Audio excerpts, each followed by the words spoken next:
करूंगी क्यों? नहीं, मैं नहीं कर सकती शादी जीजा जी से, नहीं बन सकती सौतेली माँ। मैं जान दे दूंगी पर सौतेली माँ नामक जहरीले पिंजरे में बंद नहीं होंगी। पंछी का रोना जारी था। माँ कहने लगी, देख दीदी की मौत के बाद बच्चे तुझसे कितना हिल गए हैं, तू भी उनके बिना नहीं रह पाती है।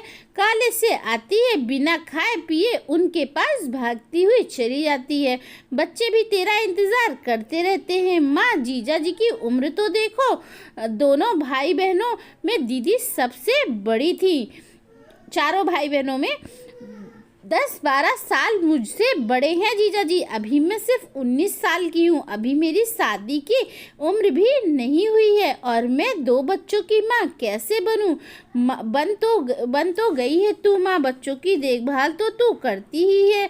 सुन, मर्दों की उम्र नहीं देखी जाती, उनकी इनकम देखी जाती है। और अमर ने इतना इनकम तो है ही कि वो उसे कोई भी बेटी दे देगा। और अभी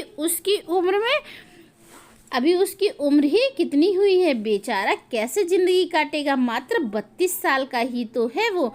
ओह, बेचारा कैसे जिंदगी काटेगा, इसकी चिंता है आपको। पर एक्सीडेंट में दीदी के साथ भैया की भी मौत हुई थी। भाभी की शादी छोटे भैया से क्यों नहीं करवा देती? मात्र 22 साल की ही तो है वो। चटाक से एक थप्पड़ पंछी के गाल से टकराया और माँ चीख पड़ी, नाम ना ले उस मनहूस का। शादी के 2 साल भी पूरे नहीं हुए और मेरे बेटे को खा गई। हंस पड़ी पंछी, वाह क्या बात है। दोनों ने अपना जीवन साथी खोया, और एक मनहूस और दूसरा बेचारा। और आपने तो हद ही कर दी। जब भाभी के पिताजी ने कहा कि मैं सुमन की दूसरी शादी करूंगा, तो आपने शानू को भी भाभी से छीन लिया। माँ, शानू ने तो पिता खोया है और आपने उससे उसकी माँ भी छीन ली। क्यों माँ? तुझसे बहस नहीं कर सकती। तुझे अमर से शादी करनी ही होगी, नहीं तो बच्चों को सौतेली माँ का कष्ट सहना पड़ेगा। ओह, तो आपका कहना है कि शादी के बाद मैं मौसी ही रहूंगी? नहीं, माँ भी सिर्फ सौतेली माँ कहलाऊंगी, बड़ी माँ की तरह। वो भी तो मौसी है अमन भैया की। पर वो कभी धोखे से भी अमन भैया को टोक दे राहुल का पक्ष लेते हुए, तो तुरंत आप ही कहती हैं सौतेली माँ सौतेली ही रहेगी, चाहे मौसी ही क्यों ना हो।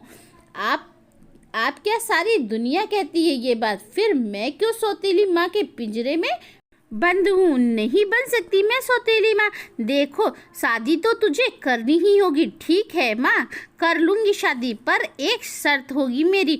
अगर मैं सौतेली माँ के पिंजरे में जाऊँगी तो भाभी की भी शादी आपको छोटे भैया से करनी होगी। उन्हें भी सौतेले पिता का पिंजरा दो, कहकर पंछी घर से बाहर निकल जाती है शानू के लिए सेरेलैक लाने के लिए। तो जिसने भी पूरी कहानी सुनी है, अगर आपको ये कहानी पसंद आई है तो आप मुझे कमेंट बॉक्स में बताइएगा कि इस कहानी का अंत क्या होना चाहिए था। और दोस्तों, अगर चैनल पे नए हैं तो चैनल को सब्सक्राइब कर लीजिएगा, पहले से हैं तो लाइक शेयर भी करिएगा। और तब तक के लिए धन्यवाद, टाटा। फिर मिलते हैं अच्छी सी कहानी के साथ।